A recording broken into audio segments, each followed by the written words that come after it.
I am Vinky, and this is the Working Athlete Podcast. Here, I talk to working athletes from all walks of life and experts from various sports to provide you with inspiration, training tips, time management, and lifestyle advice. If this is something that interests you, please make sure you subscribe to the channel so that you don't miss any future episodes. Today's guest, Srinivas Gokulnath, is the first Indian to finish probably the toughest ultra cycling race on the planet, the race across America back in 2017.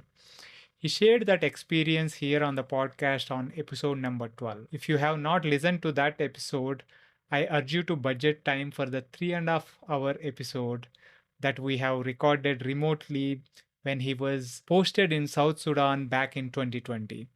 The quality of the recording might not be great, but the stories he shares are definitely really worth it. I will leave a link to that episode in the show notes. In this episode, he shares his experience at RAM 2023, where he successfully finished for the second time. He shares the trials and tribulations of making it to the start line and what all went in to make it across the finish line. It is mind boggling to see the hardships the ultra cyclists like Srini put themselves through. But it was a really insightful conversation with the ever honest and candid Srini. I hope you enjoyed this as much as I did. This episode is brought to you by The Bike Affair. If you are in search of a one stop destination that caters to all your cycling needs, our today's sponsor, The Bike Affair, is the perfect place to check out. I have known the founders of The Bike Affair, Krish and Gokul, personally for nearly 15 years now. In fact, my first century ride was with Krish back in 2008.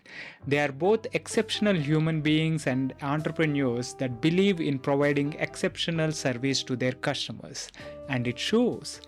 With over 14 years of experience, the Bike Affair has established itself as a trusted source offering honest advice and exceptional service. They are offering a special treat for the listeners of this podcast. You can enjoy a 10% discount on your first order by using the code BikeyVenky on their website. So if you are in Hyderabad, visit their store in Kondapur, or if you are anywhere else in India, shop online by using the link thebikeaffair.com. I will leave the link in the show notes. Now, enjoy the podcast. Welcome to the Working Athlete Podcast, Srini. It's a pleasure having you on the show.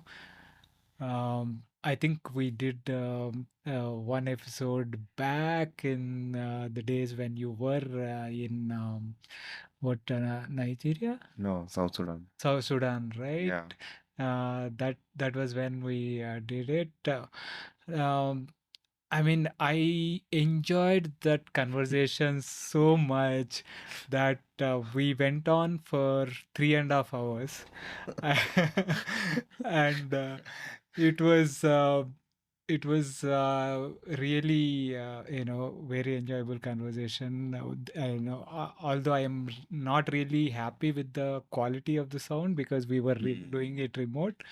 That's why I'm so looking forward to this conversation now.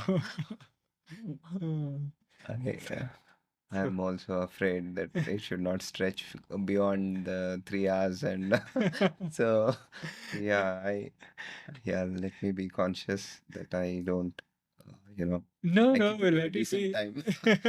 Let it be 3 hours, 4 hours. It doesn't matter. Yeah. Oh, So, yeah. Now, so let us, first of all, congratulations on your, successful attempt, the second successful finish the second time, mm, in 11 hours, 11 days, 6 hours. yeah, Amazing, amazing. So, and this was your third attempt yeah, and the second successful finish. yes. Right. So how did it go this time? Let us start from, let us dive right in and, talk about how did it go this time. Yeah, so this time, 2023, to make it to the start line itself was a challenge. So in 2022, I had registered for the race, but I could not make it. because of paucity of funds, and I did roll it over 15 days before the race. So 15 days before the race could start in June 13th, I guess, June 14th, I guess, last year.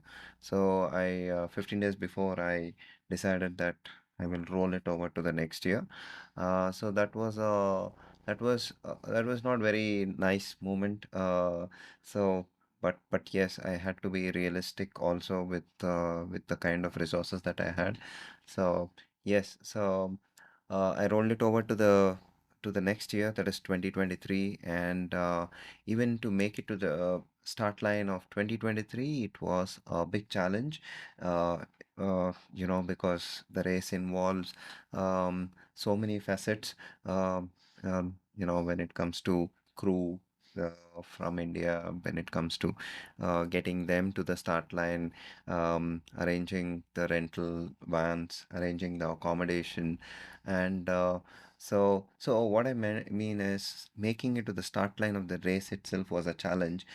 Even though I rolled it over to 2023, in that one year, I tried my best to save and also um, gather funds um, for the race, but it was a struggle to make it to the start line.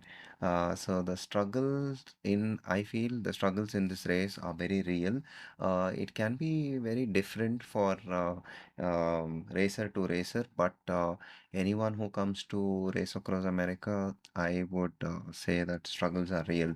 It can be in different forms. For me, it was in terms of making it to the start line, gathering resources, finding air tickets for my crew, and working on my nutrition. And I mean, working in the sense I had to buy nutrition stuff Right. and all that. Yeah. So everything. Uh, I The mean, every logistics actually is yeah, it's a lot. so huge. Yeah, the Right. logistics setup is huge. So that is where it's overwhelming many a times. So I was working on bit by bit, taking it day by day, and I had a crew member who stood with me in terms of the crew member said, "You just focus on riding. We'll see what best we can do." He, uh, so we I mean I that was a blind hope, but um, it was something that um, I caught on or hang on to that hope and was just doing my bit. So I'm lucky and fortunate, to make it to the start line. And so when I made it to the start line, yes, it is. Give your best and do your best and I wanted to race out of my skin in terms of give it all. So that was my mentality at the start line. I mean, that was my attitude at the start line and the way I was visualizing the finish line. And also, I wanted to compete, race, and do well in terms of my, not just finish. I just wanted to excel in every aspect. So that is how the whole race began Yeah. on 13 June. Yeah. So let us, talk a little bit more on the, logistic, what is involved in terms of logistics and Hmm. the challenges that there are Mm-hmm. that you need to overcome to, make it even to the start line. Yeah. Right. So you would, from various people I heard, like you will need like some 25 to 30 lakhs of in terms of funds to make it to the start line. Is that an accurate kind of, roughly? Yeah, see, there is no specific figure Hmm. because it depends on racer to Right. racer, Yeah. so I would break up the budget in this way. That is, the logistics challenge is one is uh, the air tickets Hmm. to Oceanside or to Los Angeles, Right. from Bangalore or from India. That is one major challenge. So each ticket costs around 1.2 to 1.3 lakh to and fro. So if I want 10 Right. crew Crew or 11 members. crew, Yeah. you take it as 10 for calculation purpose, including the racer. It'll be around 13 lakh to, you take it as 13 to 15 lakh rupees. So that is one major expenditure. Second is the accommodation at Oceanside. When you have to reach there at least 5 to 6 days, before. One is to primarily get out of Acclimatize. jet lag. Yeah. Yeah, that is Acclimatize. yeah. Yeah. Acclimatize, yes. If you can afford to acclimatize, if that then you have to go 2 weeks early. Hmm. So again, it depends on your resources, because I think the accommodation at US at present is around, I mean, a decent accommodation, just the accommodation is around $110 per, 110 to $115 per day. Hmm. So if you take that as $110, and if you want to acclimatize and all that into 10, you take it as 100 for this one. So it is around um, 1,200 to $1,300 just for the motel, Yeah. for Everything one adds guy. up. Yeah. If you have a crew who wants to accompany you during that period, during those 10 days, then it just doubles. So it is around $2,200. So you can take it as $3,000. Uh, I mean, all your food and all that. So everything included, it would cost around $3,000. So $3,000 is around how much? 2.5 lakh rupees. Right. Yeah. So, so I told you 13 lakh rupees for this one, and 2.5 lakh rupees for the initial. I mean, for only for 2 rooms. Right. If I take it as 3 rooms, and where I have to accommodate 10 people, 10 of my crew, then you need 3 rooms. Usually the rooms that you have can accommodate 4 people. So if you take 3 rooms, you can accommodate your crew as well as. So that is one option. I also tried the Airbnb and the VRBO option. Arranging these things, that has to be done before, and the Airbnb was again costing around $2,800 just from 8th to 13th June, for Right. 5 days Before for the my start. own crew. Yeah, so. I would say that accommodation itself, for a decent period, one is to get rid of jet lag, second is to get to know the race route, just the initial part, the self-supported race route, and to get the crew, if you're taking a crew from India, to know, I mean, yeah, the Get them driving, used to the driving on to the the right right side. side. So all that takes time, because the crew will take some time to get rid of the jet lag and all that. So so a decent 1 week is required. So the 1 week of accommodation, 1 week of food, so is what incurs some cost.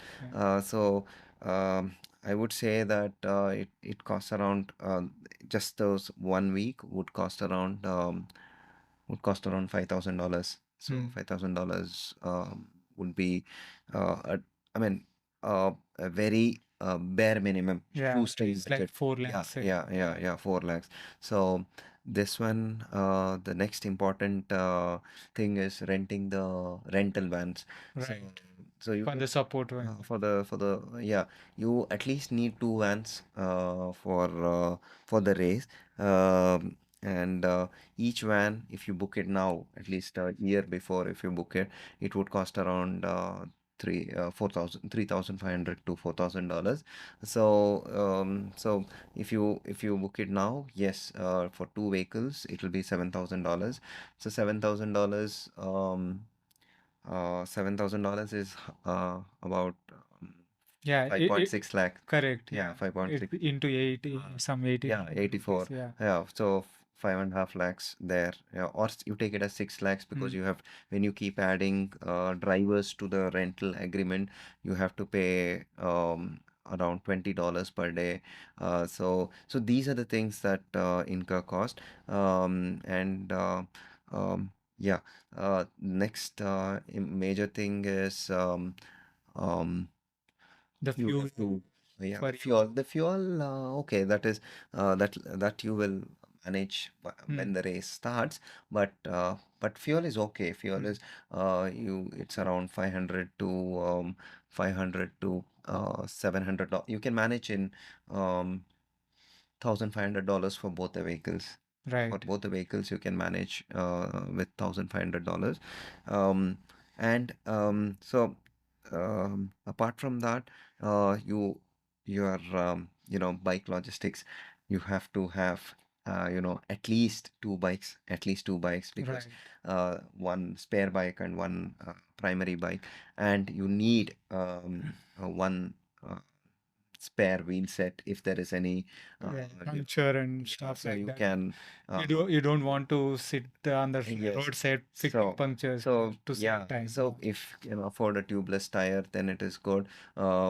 But even tubes can. So the race logistics, I mean the bike accessories and the bike, I mean you need a space chain for sure. You need derailleur hangers. You need the gear cables, and I mean if you are riding a mechanical like me, then you Yeah. need yeah,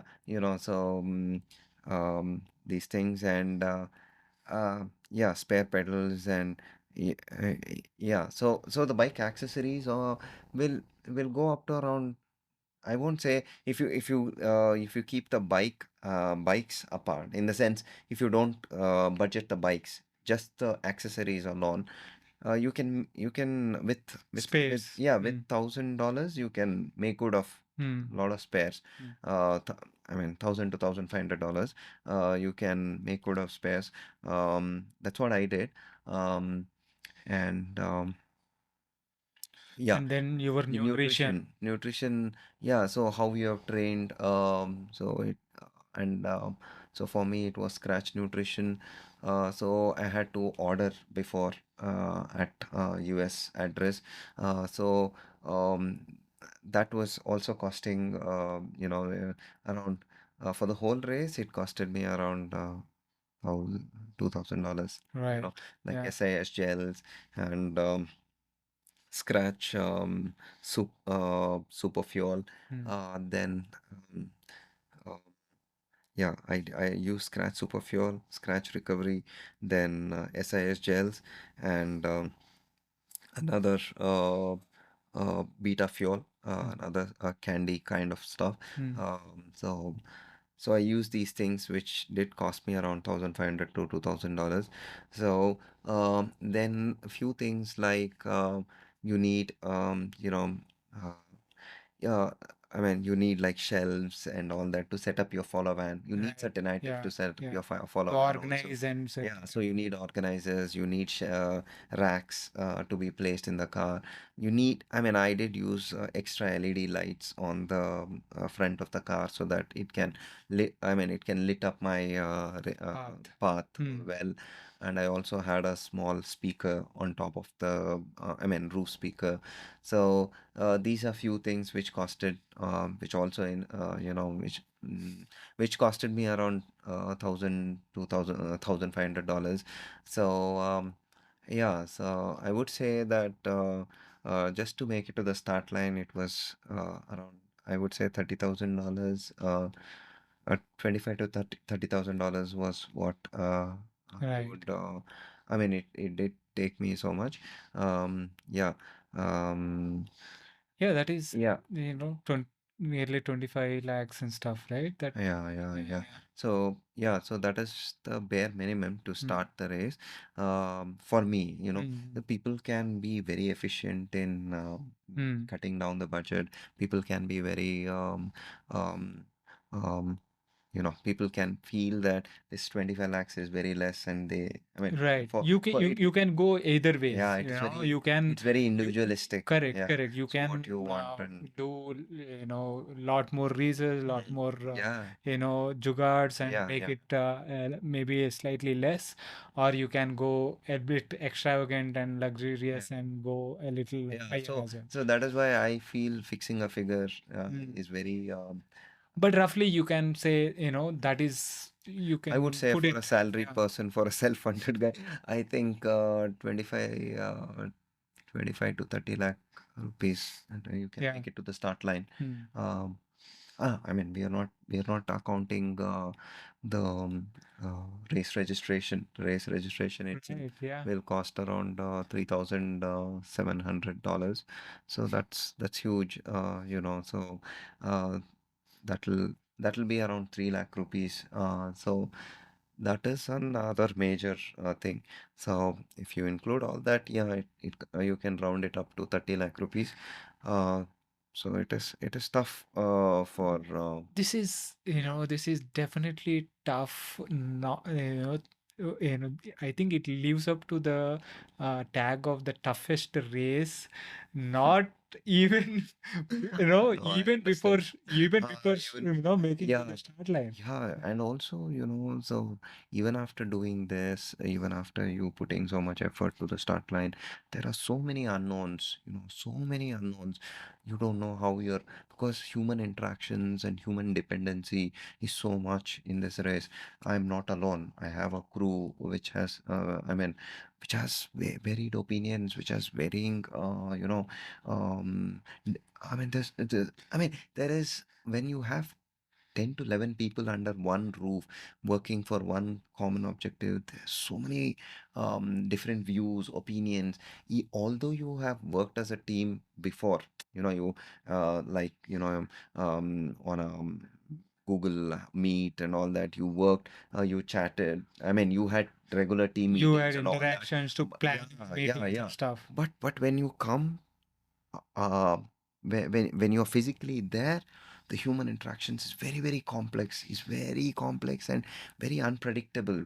So you Right. don't know how your crew member behaves, how each one behaves, how I respond to, so that's very natural, Right. because even for husband and wife under one roof, it's so difficult to Correct. come Yeah. to terms with each one of differences, opinions, and all that. So there is so much compromise, and there's so much, initially there will be that thing. So these are all some of the complexities. I would say, the complexity of human interaction is much more tougher to deal than the other logistics, because logistics and all that, you can put you can put it on the line. Right. Like for me, I put everything on the line.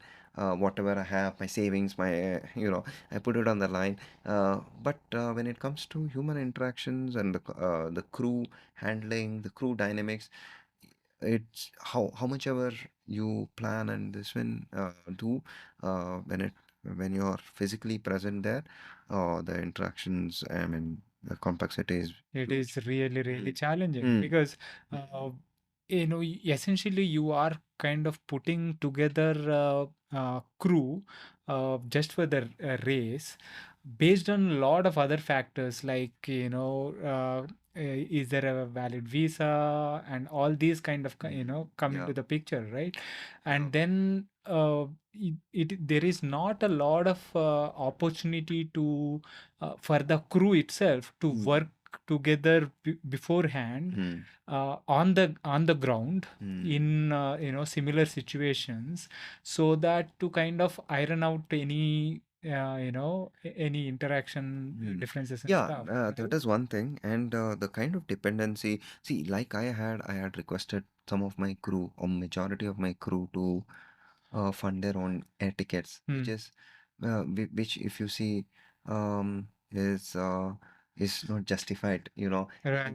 If I look out from outside, it's not justified that I request my crew to request my crew to fund their own air tickets. So thereby you are dependent. You Right. feel that, yeah, my crew has put their own air tickets, funded their own air tickets. So you're dependent. You don't want to confront your crew. Ask too So much of them. You, yeah, you have that feeling uh, of you yeah. you ha I mean you can't demand. You can't interact so freely sometimes. Mm. So I would say this, the dependency, for me, it makes me very shameless, Mm. in terms of, because. uh, asking your crew to uh, not just give their time, their energy for your race, but you're also asking them Them to to fund their own themselves. air Yeah. tickets.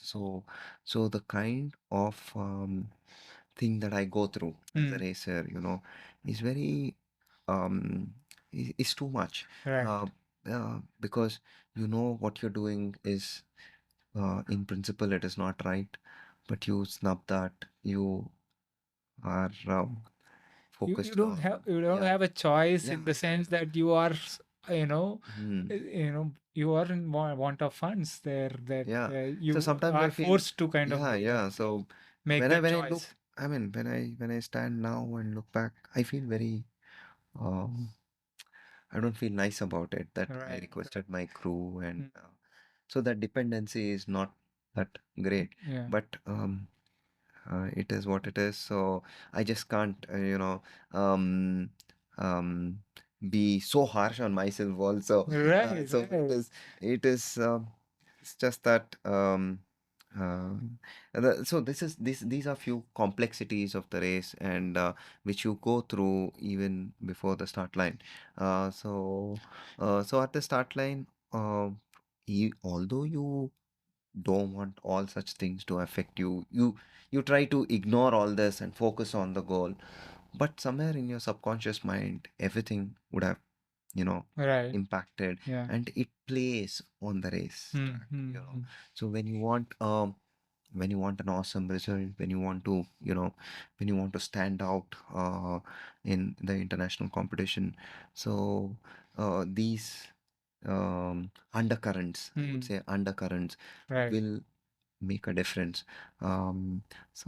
Yeah, so the to be at the start line, so there were undercurrents, but uh, there was also this superficial thing of, no, I want to do well, and so it is, these are the kind of um, internal conflicts that Mm. goes through as a racer. So I would say that money, resources, everything is fine, but the conflicts that keep happening within a racer before the start, such, Right. yeah, Yeah. both in conscious and the subconscious mind, is what Right. is Man, yeah. challenging. I mean, it is challenging. Like I said, even before you make it to the start line, Mm, there are. It sounds like the toughest race in the world mm, already mm, before you start. mm, So once you made it to the start line, so how did it go? Like what went right? mm, In terms of mm. compared to Yeah, your previous attempts, yeah. and what could have gone better? Yeah, so you mean when the race started? Great. The race started on 13 June at Mm. 13:20 hours for me, and so I was, even before the start, I was telling myself that I go easy. The race does not start till the time you reach the 88-mile mark. So that is Borrego Springs. So till that time, hold on. So was. Um, I was making sure that I don't overshoot my 150 watts or 150 beats per minute. So that is what my coach had advised, that don't go into that zone. Your race begins only after you reach the first time station. So because the kind of climbing that you have, you can easily burn your matches in the first 128 kilometers Right. or 140 kilometers. So the first 140 kilometers has maximum climbing, and I went very very easy. I made sure that I never went beyond 150 beats per minute, and also 150 watts. I maintained discipline in terms of nutrition, and also being very, I mean, holding on to your power, and not going crazy, because I mean, every pedal, if you exert there, if you burn your matches, because there's so many climbs, short climbs, long climbs, before you reach 140 kilometers to the desert, the first 140 kilometers, you are climbing, descending, climbing, descending. So, trying to control myself, that is what I did well. I was never in the red zone. I was always taking it very easy in the lower chain ring, and whenever there is this wind, make sure that the cadence is high, and never went off the saddle to climb up the hill and all that. So was way, I mean, if out of 10, I would say I was holding myself between 4 to 5. um so, uh, yeah, so that is how I started off. Then from that stage onwards, after I reached that 140-kilometer mark, I did clock that thing. I mean, 188 miles in 16 miles per hour, so Mhm. average speed, which was good enough for that section. And from there, it's a flat section from Borrego Springs to the next time station, that is Brawley. So it's a flat time station, and slightly downhill. So I mean, I turned on the mode to, go as strong as possible. So I could go up to 25 to 30 miles per hour in that stretch. I was pushing myself uh, to that time station. Although you are riding in the night, because the race starts at 1:30, and by the time you reach the time station 1, it is around 7. Right. And from 7 onwards, the sun, I mean, it gets It's dark. dark. Yeah. So from there onwards, I was crushing to that next time station. That is, I clocked around 22 miles per hour for that 50 miles, 55 miles. So I maintained 22 miles per hour for 55 miles. And so the next time station, again, you have a bit of climbing. That was the climbs will bring down your speed. It's a gradual climb, Right. but to Blith. But I was cruising. I was in a mode where, just wanted to be on the saddle. So things were going all uh, good, and uh, by sunrise, I reached a time station called Parker. So you are in the deserts of Arizona now. So this year the temperature was not very soaring, Mhm. high at like, I mean, usually it is at 50 degrees centigrade, but this year it was hovering at 36 to 35 to 36 degrees centigrade. It was okay. So reaching that time station early in the morning, Parker, and then to the next time station called Selomi, which is again a gradual ascent. So I reached there by 9:15 in the morning local time. So um, yeah, that is about the first um, First day. 500 First kilometers. 500 Yeah. kilometers. Yeah, first 500 kilometers, not the first day. Then I moved to Congress, a place called Congress, again another 50 miles. So which makes it around 410 miles, 410 miles. That is around 600 kilometers, Mm. 640 kilometers. So reaching that in 24 hours was a okay thing. I mean, I had uh, the first racer was about 30 miles away from me. Rest were all 2 3 miles. Only the first racer, Isa Pulver, she Ahead. was ahead Yeah. of me, 30 miles ahead of me. Others were all at 1 mile, 2 mile distance at Salome, I mean, at that time station. And at Congress, I took my time station 6. I took my sleep break in the van itself, in the Mhm. minivan, which was not so great, but because it was hot, even though it is 38, the humidity is zero, and it is the desert heat was not so great. So So dry heat. yeah, Yeah. dry hit and 1:30. I took my sleep break at 2 to 3 was my sleep break, my first sleep break after 24 hours. The first sleep break was not very smooth. I was waking up even in those 90 minutes. I was waking up quite a bit.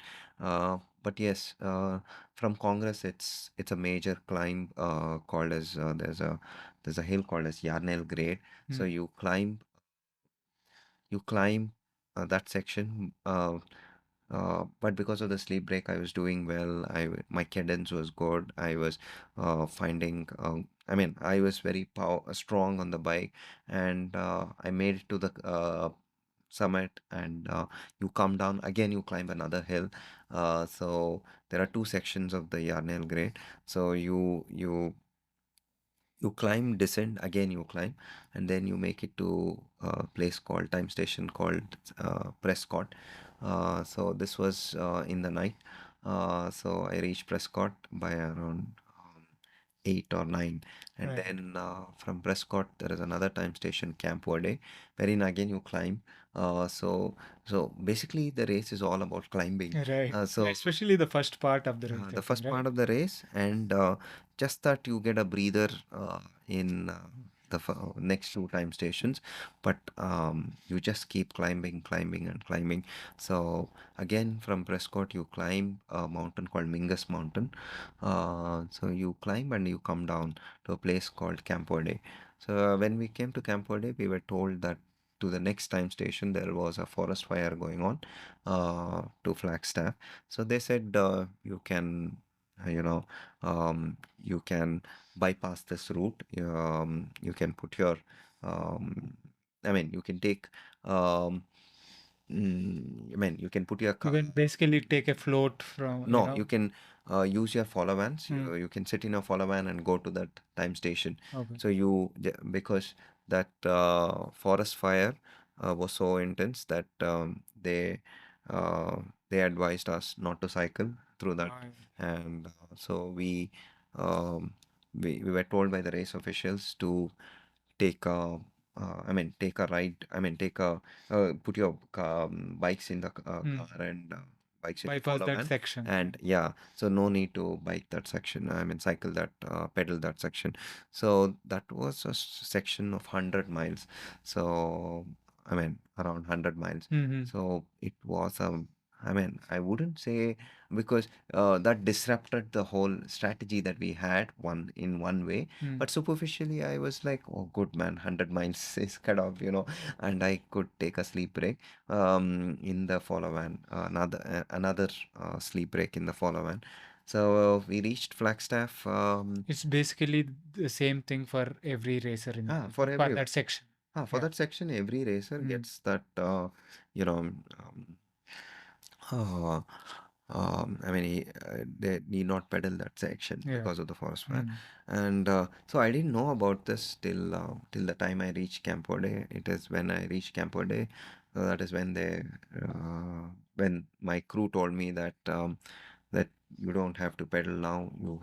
We have to put you in this one, and then take you to Flagstaff. So at Flagstaff, when we reached, from there, actually to Flagstaff, it's a climb. Mm. So you, uh, because of the forest fire, you missed that climb. Uh, Now the next section to Tuba City is all downhill. Right. So it was midnight, and it was I was enjoying I was strong and going strong on the descents, and then the last 10 miles or 15 miles to Tuba City is a climb. Mm. I did well. I reached early in the morning, and from Tuba City to Kayantha, the next time station, uh, was rolling terrain, and very um, rough traffic. So people are not so considerate. They don't give that much space for cyclists. So you have to, the big trucker. I mean, big trucks, big cars. So sometimes they honk, sometimes they show, they curse you, sometimes they shout on you. Sometimes they scare you also. They Mm. come very near. So even though I had a follow van, because during the day it's all leapfrog in the sense, your follow van can't be behind you all the time, Mm. because that will block the traffic. Right. The roads are Yeah. very narrow, Mm. so you can't block the traffic. So the follow van will go maybe 1 mile ahead and stop there and see and wait for you to pass, and then again so Mm. that's called leapfrog support. Right. So that is during the day, and even with even I mean so what happens is Mm. you're exposed to Correct. the traffic, Mm. and the traffic is not so kind. Mm. Okay, in that section, that is Tuba City to Kayantha. So I had scary moments in terms of you know um, vehicles passing, because see, it's I commute to my workplace day in and day out in India, Right. in Bangalore, with that much traffic. But the difference is the speed at which the traffic moves. Right. They zip past, it is like 100 miles per hour. Here you don't see 100 or 80 to 100 miles per hour. Here it is, you can assess the speed at which the Correct. traffic is Yeah. moving, but it's not the same. So although I commute on my bike, but that situation was always there, that I mean, luckily one of my friend gave me a Garmin radar. Mm. um, even if you have a Garmin radar and all that, you really can't do anything with, you can be safe a bit, but It, as such. or also the when they go past you at that speed, Hmm. the wind yeah, it Yes, also it going to shakes you. push you, Yeah, right?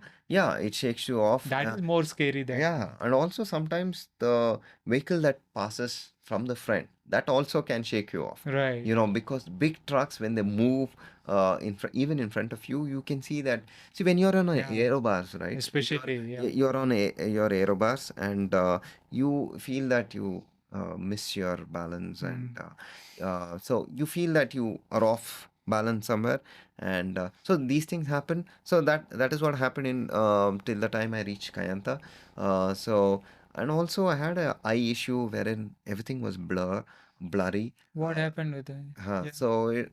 So I have, whenever where there is wind which is blowing towards, I mean blowing on my face.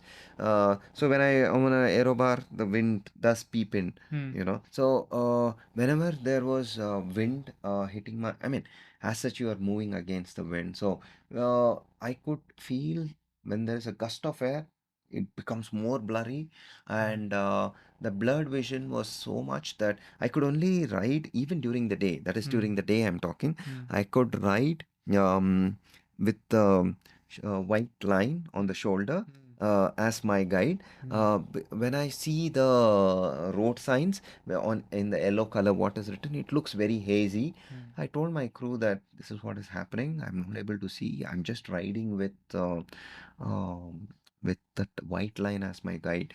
So I was getting irritated, because then I was thinking about the ultra cyclists getting corneal edema, and getting Mm. blurred vision because of the corneal edema. So that was also running in mind.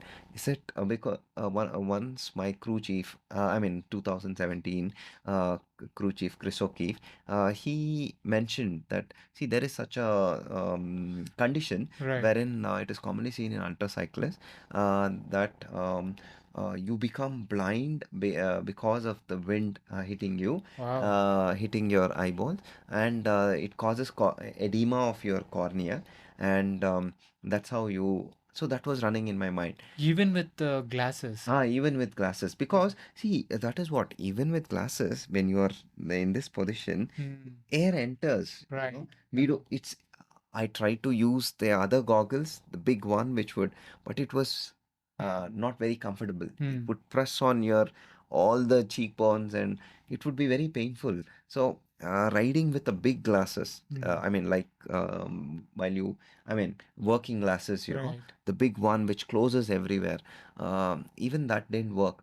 The problem with with them is the pain on your cheekbones and on your frontal bones. Right. Uh, but with the normal riding glasses, I could feel that the air hitting your Right. eyeball. So when the gust of air is more, I can sense I'm more blind. So this was irritating me till the time I reached Kayanta, and it's like your you feel that lids are very swollen, Right. and you feel you can't open your eyes. You feel you Be- really feel the discomfort Because this because you is can't see. It's right. very weird. I mean, daytime, uh, daytime, I never experienced this kind of constant haziness, Hmm. and it vision is so important, in cycling. Of Ah, course. Yeah. so I mean, I was like, how am I going to sustain? How am I going to survive this race when I'm not able to see? So I just drag No, myself to the. it's amazing. These things you might not even notice on a normal Mm, ride, mm. like even for a 6 7 hour ride. But when you are in a race like the RAM, where you are in 24 hours, you are riding almost 23 hours. Yeah, All these things kind yeah, of yeah, multiply all yeah. the So this was efforts. on the 26th, between 26th to 36th hour. So in those 10 hours, I could see that man, my eye is giving up, so I was scared, I was worried, I was irritated because the traffic was also troubling me, and I could only follow the white line that was my guide, Right. and I didn't have my crew all the time behind me. So these things did play on my mind, but I made it to the time station, Kayanta, wherein I got a sleep break there in a motel. So I took a sleep break and I was good. So after 90 minutes of sleep break, I again was strong on my bike. No doubt that I was continuing. I was blur. I mean, the blurred vision was there. I told my wife, she's a doctor too. So we did have artificial tears. So I did instill them, but not much of relief. So Because to yeah, counteract the yeah, dryness. yeah. I mean, I thought, okay, if there is edema, let me wash it with saline water. So I did that also, but not much of a relief. Well, I did tell my crew and also my wife that this is what is happening. I asked her if she can connect.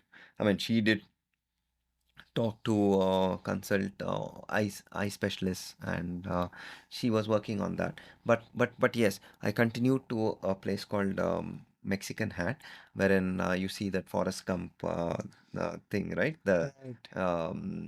the The straight. yeah, the straight road, so that is Mexican. That is where I was heading, and you reach Mexican Hat. It was I mean, I had crosswinds. I mean, it was a downhill too. So I was making good time. I was riding strong. I was feeling very strong. Although I was literally blind, but I was managing because of the white line. The white line was very helpful. But as it became night, the this one also the eye, because probably when it gets stimulated more, when you have so many during the day, you have so many visual cues. Probably that's the reason the strain on vision is more. And Right. I mean, I was convincing myself, but during the night, it was just, you know, uh, You it were was able to easy. focus. Yeah, it was Yeah. easy, and it was not so. I mean, what an irony that during the day you are more blind. It should be the other way, right? Right. But it was not like that. In the night, because you don't want so many. I mean, I was like, okay, just ride with a little light that is shown by the follow van and Right. also by my bike light. Yeah. So that's all. But when you have so much light, that was more Mm. troublesome. So Mm. I mean, that is my take on it. Right. probably it differs from person to person. Yeah. So it was night and I was riding strong to a place called Cortes. Hmm. Okay, it's again a climb, and I was riding strong, and we reached a time station called Time Station 15 Durango. So that is one major time station, and it was very cold. So in all this time, I was observing a strange noise from my bike. I did not discuss it with my bike much. Um, and then I told him somewhere, when I reached this time station, I told him there is some noise. Then he checked on this one. Then he found that my chain was off the jockey wheels. Oh, okay. So I told him this was coming for a long time, right from the time when I climbed and came down, maybe around 400, 200, 300 miles. Um, okay, then, I mean, yeah, Yeah, I can it's only say I felt, oh, did I miss it? Did I miss something? You know, so, but, but, but okay. And then he tried to put it back on the jockey wheels and try to, but after he went, again in the night, again I had to climb. So when I had to climb, I come to the very lower chain shifting. ring. Yeah. The shifting is more. So again again that same Same noise. noise. Yeah. So then I felt there is something wrong in this bike. I had to change my bike. Then I went on to another road bike. So I took that road bike. But when I see that my pedals were different in both the bikes, Oh, so now it's like I have to change my pedals. Um, man, why is this happening? So although I uh, had a separate shoe for that bike because of the change in pedal, but hmm. somehow that pedals was not clipping in. Okay. Yeah. I don't know why it was not. Then we had to change the pedals. Hmm. Then my crew changed the pedal to the road bike, to another road bike. When they did that, it does consume time, Hmm. and all this while you're stopping, you're checking, and you're also climbing a hill. So climbing a mountain. So the temperature of your body goes down, then comes up. So you are not strong. You are not maintaining a consistent rhythm. So that was playing on my mind. And the next stage, that is to climb that Pagosa Springs, was a bit of a challenge. And when I reached the time station, I mean when I reached for my sleep break, I told my bike mech that this has happened. Then he said he'll change the derailleur, and he said he will do something. So he did something on the bike. After my 90 minutes of sleep break, it's again full of climbing. You have to climb. So you are at around 7,000, 8,000 feet. Hmm. Now we have to climb to 10,000 feet. Right. So, High so altitude. yeah, so it's all you're gaining altitude. The gradients are more, although it is gradual. So the next time station was Wolf Creek Pass. That is the highest pass in the RAM route. So 10,000 feet. So the bike was chained. I managed to climb without any problem. I mean, I maintained one rhythm and made sure that I was consistent, and I made good of the summit, and came down. While coming down, it was raining. It was cold, but I came down safely, and from then it's a play. Now you're in Colorado. It's the plains of Colorado. So the next time station is around 50 miles, 50 to 45 miles after I descended. But I was taking it. I was in another zone of I want cravings. I wanted to eat something. I wanted to eat guacamole with some nachos in it, some crispy stuff, or some chakli or muruko in it. So Right. I told my crew I want to eat something like that. So my mind was thinking more about food, Hmm. although I was on the liquid nutrition. Uh, all this while, but now my mind wants guacamole, Solid some, food. yeah, Some something something. salty, Yeah. crispy, and soothing. So I told my crew that I want guacamole. They tried to fetch something, but till the time I reached the time station, I mean, my mind is only thinking about food, not focusing. Man, you're down the hill and now you're in the plains. Make good of it. You're racing against. I mean, your time is ticking, Yeah. but I am this bothered about. I mean, I'm undermining time. I'm just thinking about Food. food Yeah. and stopping and so when this was happening and somewhere um, before the race, I mean, before I reached the time station, my crew did get Cocomelon and I had, and then I wrote faster to no doubt to the time station. From that time station onwards, that is Alamosa, it was the next time station. From that time station onwards to Lavetta, it's again a climb. Hmm. Now you have a climb, so I was dragging myself to because there was crosswinds, headwinds, and all that. I was not in the zone that to ride stronger. So it's a, I mean, to reach the summit, it's around 20 miles or so. Okay, but it's a gradual uphill to the Hmm. summit. But I was zombie riding, I was stopping, I was feeling sleepy. So I was not.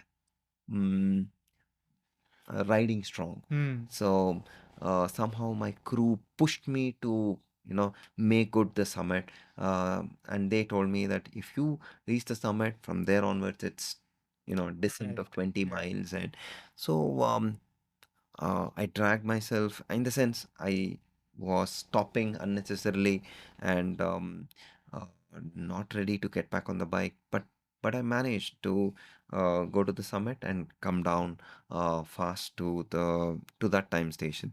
At that time station, I asked my crew, why am I doing this? Why am I doing the zombie riding and all that? My crews told me that probably you are not feeding adequately Right. during the night. Yeah. Your nutrition is dropping. You're not taking your liquid nutrition. I told them it's very cold, so I don't want to. I'm Yeah. not taking the liquid nutrition like the way I do during the day.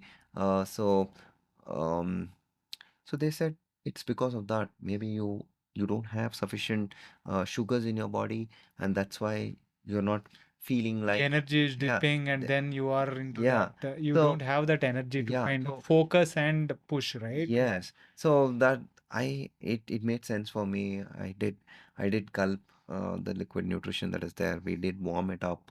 I mean, and did gulp, and they said, why don't you rest for some time? Let the body take in those carbs.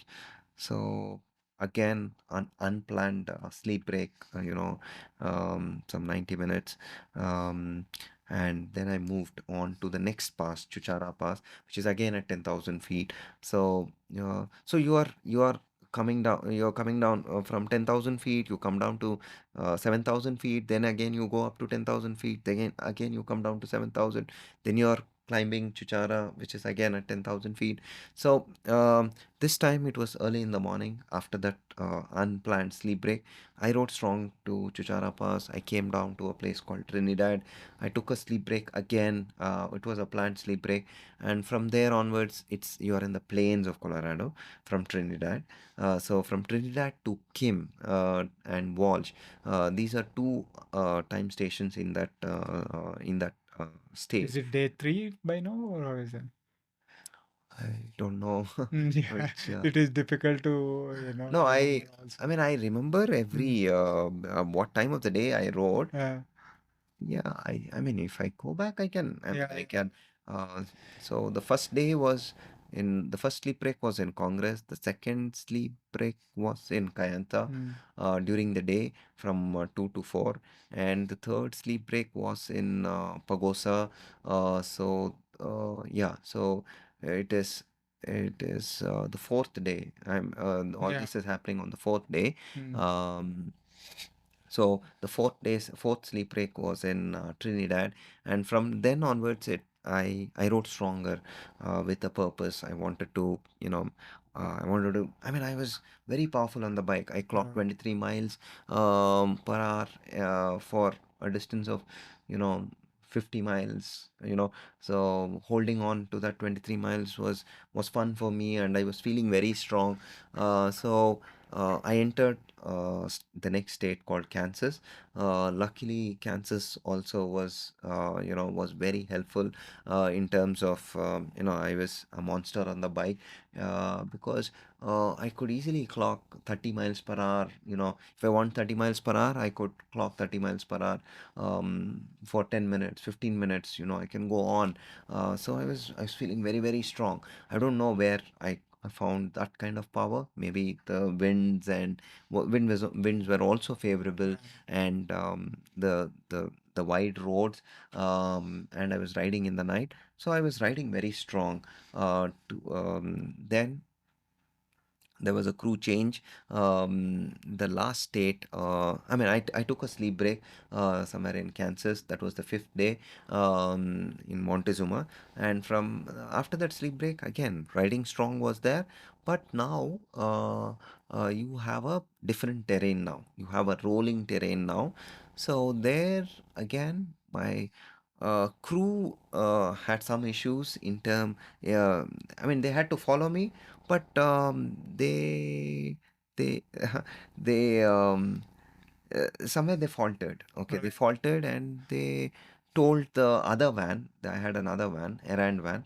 They told them to follow me than these guys, because they had to take a coffee break, a pee break, or something of that sort. Okay, I was not very clear, but I was not happy with they not following me and the errand van. Then another crew which didn't have that much of food and thing. I mean, my nutrition. So that thing was running on my mind. Why didn't my follow van crew show that thing to, why did they lag behind when we reached that time station, was running in my mind. I stopped because the thoughts that arise within you, I mean, the flurry of thoughts, and it can damage or it can do wonders. So it can go in any way. So I stopped and I asked my crew, why didn't you follow me when I was riding strong? And why did you pull off and told they said, I mean, some reasons they said, but I said, okay, let's keep going on. But my mind was stuck in terms of, oh, my follow van crew is not up to the mark, something of that sort. I mean, some negative emotions and negative thoughts are running in my mind, and I was stopping quite often again this night also. Um, then I told myself, okay, it can't happen this way. What I'll do is, I told my crew that I'll ride 10 miles and I'll take 10 minutes of break. I just want 10. I mean, that's how I can motivate myself and ride. So I 10 miles I would ride 10 minutes. It looked very weird to them. What is this guy doing? Why is he riding for 10 miles and stop? But I didn't find any other simplification process to keep moving forward. So I felt, I know it sounded weird to my crew, but I said, this is what I'm going to do. So for the first 30 miles I did, then it was day. Yeah, early. I mean, it was around 7 o'clock. They had to do leapfrog. So if I stop after 10 miles, uh, I don't have my follow van nearby. They are 1 or 2 miles ahead.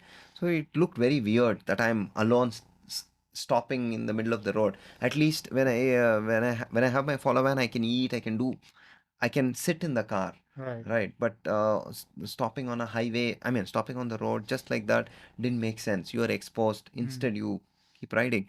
So I told myself, okay, let me do it 15 miles, every 15 miles. So just to make it to that time station, the time station was around 670 miles. But even that's, I mean, just see, you've ridden 1,000 miles, but the smaller stretches, the next time station, thing that happens in your mind, you're so you're resisting yourself to move forward. But yeah, I simplified like this, and then I told myself, okay, let me do it 15 miles. Every 15 miles I stop. By that time I could make that 70 miles in four such stops, and there I could meet the Ashwell family, who are the RAM supporters, time station supporters, and they are doing it for the past 15 years or so. And I met a boy, Adam Ashville, who is racing now. And we went to his house. I met his mom, Christy. She has helped me a lot in the previous RAM and also in making my book, Let Go. So it was, I mean, wanted to have, I wanted to thank the family for Right. whatever they have done and what they are doing, not just for me, but for the race Hmm. in general. They cheer every ram racer with the country's flag, and that guy got the country's flag. Awesome. So the big flag, Indian flag, and when you have your national flag, it does spark you up, and Of course, yeah. there's so much emotions when you have your national flag in a foreign country, and I mean in any country, but and that guy was waving for me, and a big flag. He had a pole attached to it. He gave that flag to me, and I could ride till his home. So it was. I mean, although the night was very rough for me, but it made it up. I mean, my time made it up, and also I had a very in this period when there was ups and downs. This night I had a very important revelation in terms of race, like why am I racing, and what is this race all about. So that is what was my biggest learning, because I understood that the this race is all about how mindful you are in with respect to time. Right. How mindful in see in day-to-day life, you are not worried about how much time are you going to take to eat, how much time are you going to take to shower, how much time are you going to sleep, how much time are you going to be off the saddle. So you're not calculating time, you're not factoring time in day-to-day activities. Hmm. So I mean, time is there, but you are not aware so much. But in this race, it's not like that. You got to be aware. Mm, you got to be fearful. I would say, um, Shradda, Bhakti, and Bhayam. Hmm. You need Shradda. Shradda is discipline Hmm. towards time. Bhakt, you need to feel the divinity of time. And Bhaya is fear. You need to be fearful of time. Right. So that is the learning that I went through in that section. That, yeah, why is everyone racing? Or everyone is racing because they respect time. Everyone is racing because they are fearful of time. Why is somebody ahead of me? Because they showed discipline. They showed, I mean, they have that fear that time is a powerful factor, and they are racing for that. Why is Isa Pulvar ahead of me? Because she is efficient. She is showing that Bhaya, Bhakti, and Shraddha towards Right. towards time. Hmm. So I mean, that was a big revelation for me. Oh, this race is all about how respectful, how fearful, how mindful you are With to the respect time. to time, yeah. Yeah. So then I understood how powerful time factor is. And then I was thinking in terms of even gods and goddesses are bound to time. Hmm. Even, I mean, demons and aliens are also bound to time. And when I see the sunrise, even planets, I mean, cosmic universes, everything is bound by time. So, I mean, it was like, so this race is all about appreciating that time is so powerful. Hmm. So when this thing happened, I was like, wow, it gave me so much peace in terms of, I know it is philosophical, but that is how Right. it was for me. And I mean, I find it very, very special. That revelation, I Hmm. never felt, why am I racing, and what is this race all about? So when I understood the deeper meaning, I mean, at least in my case, I went into a deeper zone, and I could understand that, wow, this race is so powerful in terms of making me understand, making me appreciate that time is a thing, man, that Yeah. everything is time bound, so be happy that you Hmm. got an opportunity to appreciate the powerful dimension of time, you Right. know so I was feeling grateful that way, that such a revelation. And um um, yeah, I mean, I felt very nice.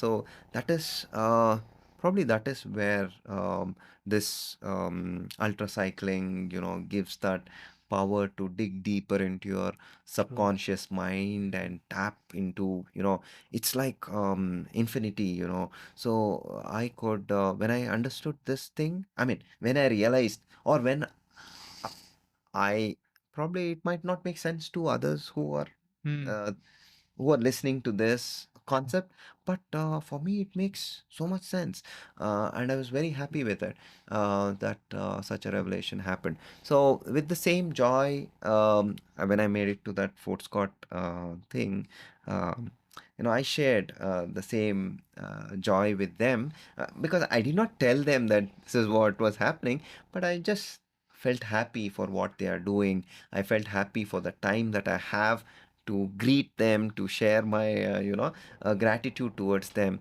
So so that was the moment. And from Fort Scott, that's the last town or the time station for Kansas City, for Kansas, state of Kansas. And now I have to move towards Weeblu, to an Missouri state. So, but this thing, what happened during the night where my crew, so that was running on my mind too. Um, but I was telling myself, consoling myself, see, they are also giving their time, Right. so I mean, they are also giving their best. So it's not right on my part to be jittery, snappy on them. So, but I could not resist. I told my crew chief, why did you do that? Why did you stop, not follow me, and you just pulled off into the time gas station? Then he gave some reasons. I said, okay, let's move on. So we started I mean, we moved towards Weeblu or Missouri. So it is like, I would say the state of Missouri or the Weeblu. I mean, the next time, it's like 100 to 150 rollers. Hmm. It's all rollers. Yeah. You go down a road, then you again climb up, go down a road and climb up. So I took a sleep break before doing it. In 2017 I enjoyed doing it. I was Right. crazy, and had a crew who played some kuttu music, and I was enjoying. I was feeling I should be the same this time also. But it is so difficult to be in the same zone like in 2017. It's very different. I'm not able to recreate the same happy zone. And even though I was playing the music, the same song, it's Madhura Veerantani. Okay, it is a Hmm. Kuttu song. So I used to play that song. I remember I used to dance at that time, 2017, on my bike. But this time I'm forcing myself to do everything. Um, but yeah, I was riding crazy when I was because I was like gain momentum and attack that roller, but it drains you out. You're in Right. a higher chain ring, and you want to push with all your leg power, muscle power. So it was getting it. I mean, I was not in the zone. I Hmm. was not in the zone.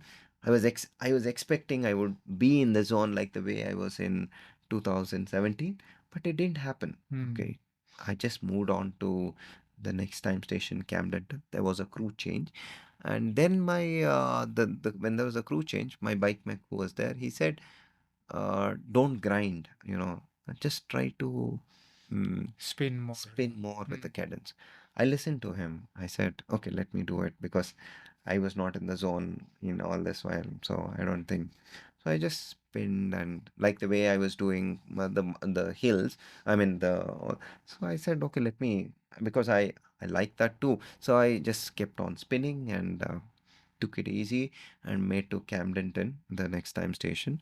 From Camdenton, now you have to climb, Jefferson How City. were you doing in terms of time limits? Were you Ah, comfortable yeah. with all the time Yeah, clocks yeah, and all that? yeah. Yeah. So I was well within time Hmm. Hmm. in terms of, so I know that I would finish well within 12 days. Hmm. But my thing was the competitors ahead, Hmm. I wanted to catch them. Because I had that mindset this time, Right. racing mindset. So I wanted to catch people in front of me. So sometimes it was stressful to keep calculating, and because you are not your own self when you factor in other Right. races. Yeah. So although I know that, but my mind was not resisting doing it. It always wants data. Where is that guy? Where is this guy? Where is, I mean, so, so that thing was not very calm. My mind Mm. was not calm. So I was always unnecessarily worrying. But I was also enjoying when I was strong on the bike. So the next time station was Jefferson City, wherein you have to climb up, and it's a mountain. So I was again good in the zone. I was doing. It was dark in the night, but every downhill I used to attack, every uphill or anything I posted. I was spinning. I was Spinning. not Right. grinding, Yeah. but I was spinning, and everything went smooth. So then the next time station was Washington. Then they said, see, if you want to really catch the guys in the front, you got to uh, ride very strong, at least this time station. And they said, you don't have to overdo, but you have Right. to just, uh, l- you know,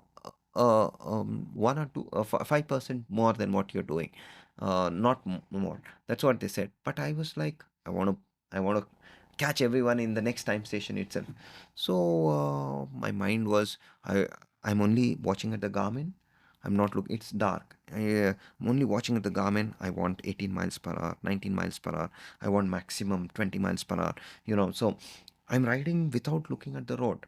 I'm just riding, so crazily that Mm. I'm so lost in those numbers that uh, I can feel that I had I could generate that kind of power, 20 miles per hour, even after 1500 Right. 2000 miles behind. I'm generating so much power, but um, I'm not oriented. I'm only looking at the Garmin.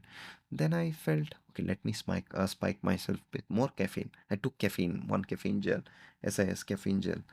Then I could again feel the monster within me. I was riding so strong.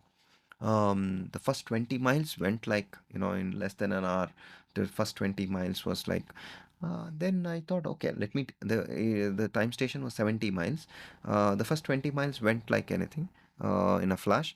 So between 20 to 30 miles, I want more of caffeine. I took another caffeine, um, and I'm riding crazily. So I'm riding so crazily that for a minute, a thought came into my mind like, what am I doing? Why am I riding like this? Why am I so crazy? What am I racing against? I'm looking at my Garmin and riding, and I'm not looking at there is upcoming traffic. Okay, also, but Right. I'm not at all worried about anything. I'm only focusing on I want more speed, Right. the need for speed. And I was trembling, my mind was thinking, I mean, my mind was telling what you're doing is not realistic. You have gone crazy, Right. this is not yourself. Whom are you racing against, and what are you racing against? I got completely detached from what's happening with reality. Then I stopped. I was trembling, Mm. and I not because of the Overstimulated or something. overstimulated, Right. overstimulated. So overstimulated, I was trembling. I was like, what am I doing? Why am I doing all this? My crew said, you take a sleep break. I will give you a 10-minute sleep break. But I could not manage with 10 minutes. 20 minutes. I said, no, I want more. 40 minutes, 60 minutes. Then it became 90 minutes. Then they woke me up. They woke me up, and I asked them, where am I? What am I doing? They said, you are in a race. You are in this time station. I said, but why am I doing all this? So they they did not have an answer. They said, okay, relax. You are in a race. Um, your goal is the next time station, which is around 40 miles ahead. Just reach that time station. But I was not happy at all. I was questioning myself. Why am I doing all this? I mean, at what cost am I doing? And I mean, many things. Well, out of this win, I was not able to ride. Then I saw a racer pass by. Okay, another racer. His name is Alemberg. He's 54 years old. He had a follow van which was well lit up Mm. with all lights and all that. So I felt okay. He's my guiding force, something of that sort. Okay, I'll just ride. Um, I mean, even though he's miles ahead, 1 mile ahead, Yeah. because in the night, even those blinking lights, 5 miles, You can six see far. miles, 10 miles, Far. yeah. So those blinking lights was like my guiding force. Okay, I'll get behind that van. So I just wanted to keep him in my field of vision, maybe around 1 mile or so. So when I reached near, I asked my crew, should I overtake him or should I just stay there? They said, if you feel the power, you just overtake him. So I overtook him, and then the sun was out, and then I was like back to reality, Mm. something of that sort. And I was riding stronger, but Missouri, it's miserable, in terms of traffic. It's narrow roads, and early morning by 6:30, you have the office traffic and all that. People don't have patience. People honk. People push you out of the road. Again, leapfrog was there. My follow van could not follow me, so it was irritating me. After that night wherein I was questioning myself, it was not very calm for me to reach the time station. I Mm. reached the time station, and then I continued. So to the next time station, which was all through cornfields. It's so monotonous. On both the sides, you have cornfields. Right. It's so monotonous. It feels like you are going round and round and round. Mm. You know, yeah, it feels like you're going round and round and round in the same place. And it was hot sun, because at around 12 o'clock or so, I'm riding. It was so disorienting and so boring that although probably it was the race is designed in such a way that they want to break you down, so you are, it's like, when you I felt, um, I felt so irritated, and but uh, I had in the previous time station, there was one one of the well-wisher of the crew member. They had got some idli and Oh, sambar. nice. Okay, they had kept it with my. They left it in the follow van. So some Indian this one, they came and gave this and some murku chakli. Oh, Okay, oh, I didn't nice. know about it, Yeah. but I was going round and round and round. I mean, I was feeling I was going round and round because it's both the sides for, I mean, for till the horizon, it's all cornfields. Right. It's all green on both the sides. But you're so irritated because you go straight, it's like you're in a box. Mm. You go straight, take a right turn, keep going straight, then take a left turn. You are riding. Uh, I mean, you feel like you're riding around or Within a maze or within a something. maze. Yeah. Yeah. So it is so irritating. I was laughing at my crew, man. What kind of race route is this? Who made this race route? I was cursing the designer. I mean, though whosoever. But it was. Then they said, see, every racer who has gone through has felt the same. Their average speed has also come down, and even Isa Pulvar had a tough time in this race route. So don't fret. Oh, and then yeah, I had to just go on and on, but I was stopping. Then I stopped at somebody's garden. Then they said, "Do you want idli?" I mean, I didn't know that those people gave idli. Man, what are you doing all this while? You should have told me that there is idli because I mean, I was not having solid food, but when they said idli and all that, I was like, wow, Yeah. get the idli. We sat in front of somebody's garden lawn. Then those guys got idli. Some 6 idlis were there with sambar, with that drumstick sambar. So it was very tasty, and on top of that, they got some chakli muruko. Right. We put that also in that. It was bliss for me. I asked them, "Do you guys want to eat?" Said the crew was like, "Okay, man, you enjoy." And we were still halfway in that maze. So the whole route is maze. Okay, Right. the whole 50 miles or so is maze. So somehow, with that josh of idli, I said, okay, man, let's ride, no problem, So, so somehow I came out of that thing again. Missouri. The last time station is that you go through the city traffic and you cross that big bridge, and so it's. I mean, the roads are not that great. It's not like our highways. It's all grated. Like you have a tractor or that road roller, which before they make roads, right? You have the Right. grated roads. Yeah, yeah. So those grated roads, Very rough. Yeah. very rough. Everything, mine was mechanical. This one, my right hand was swollen, and because of Because of the shift, vibrations. because of Shift. shiftings. Yeah. You keep shifting, shifting, shifting, and my right hand was swollen. Even now, it pains my whole this one. But all said and done, I got a sleep break there, and after the sleep break, I was okay and riding very controlled to. And the next time station was in another state, that is Illinois, which was very peaceful, not much of traffic, even though it was a rolling terrain. But I enjoyed riding. I was good in climb. I was very controlled, powerful. So I was making good time there, Illinois and Indiana. Um, uh, but this was a pattern that I was observing.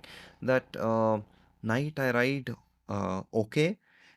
Then maybe during the day, the VRs, my this one would performance would come down. I used to stop repeatedly. So there was another time station called Bloomington. So uh, there was low. I mean, the winds were headwinds, and it was very strong. And then somehow I thought, okay, I was feeling sleepy also because of the headwinds, constant. Because you have to ride almost about 70 miles, and I asked my crew, check Epic Ride weather, what is the weather? So they said, see, the wind speed is around 20 miles per hour or so, and it's going to remain headwinds till 3 o'clock. Asked them, why don't you give me a sleep break?